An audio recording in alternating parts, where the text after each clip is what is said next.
From the palace to the public, see Duchess of York Sarah Ferguson's royal life. Welcome back, royal watchers, to Crown Chronicles, your ultimate destination for the real stories, hidden truths, and unforgettable moments inside the British royal family.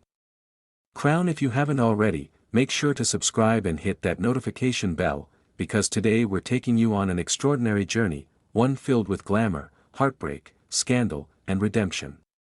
This is the story of a woman who once walked the gilded halls of Buckingham Palace, only to face the full weight of public judgment, and yet somehow, found her way back into the hearts of millions. This is the royal life of Sarah Ferguson.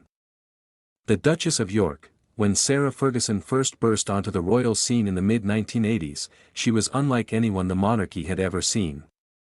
Spirited, outspoken, and refreshingly down-to-earth, she was the breath of fresh air the royal family didn't know it needed.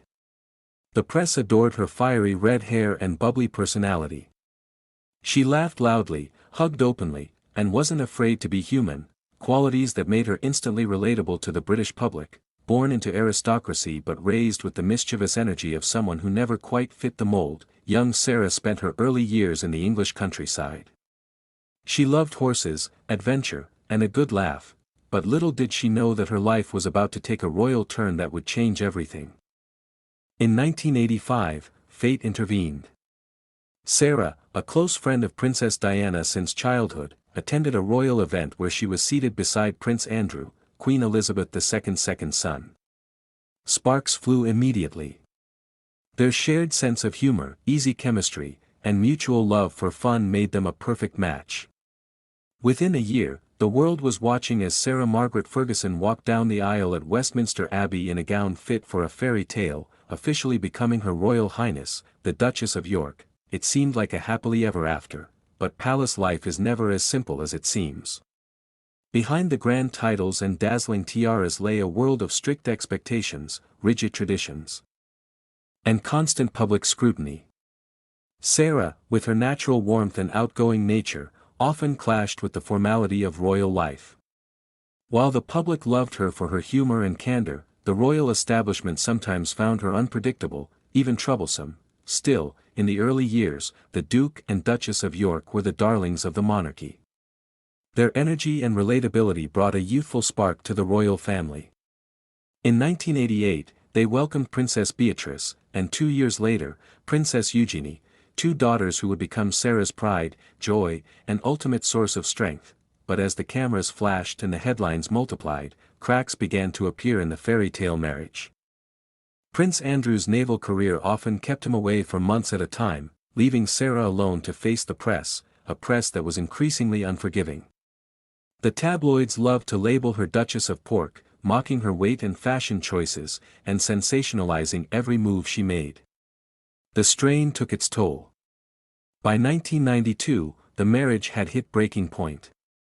That summer, while the royal family gathered at Balmoral, the now infamous toe-sucking scandal photos emerged, a humiliating blow that sent shockwaves through the monarchy. The Duchess was suddenly cast out, not officially, but emotionally. Her separation from Prince Andrew was announced soon after, and in 1996, the two finalized their divorce. But if the palace doors closed, Sarah refused to fade into silence. Instead, she reinvented herself. The woman who had once been labeled a royal embarrassment became a global personality. She wrote children's books, worked as a TV presenter, became a Weight Watchers ambassador, and used her platform to promote charity work across the world. She wasn't just surviving, she was thriving, proving that even outside palace walls, she could make her mark. Still, scandal was never far behind. Financial troubles, ill-fated business ventures, and leaked videos, including one where she was caught offering access to Prince Andrew in exchange for money, once again landed her in hot water. Yet, through every controversy, Sarah Ferguson displayed one trait that defined her life: resilience. She has always owned her mistakes, often with heartbreaking honesty. In interviews, she's spoken about feeling invisible after the divorce, about her struggle to rebuild her self-worth, and about her deep gratitude to her daughters for giving her purpose. Beatrice and Eugenie, in turn, have never wavered in their support. They've called her the best mother in the world, often crediting her for teaching them kindness, humor, and authenticity in a world that prizes perfection. Perhaps the most fascinating part of Sarah's story is her enduring relationship with Prince Andrew.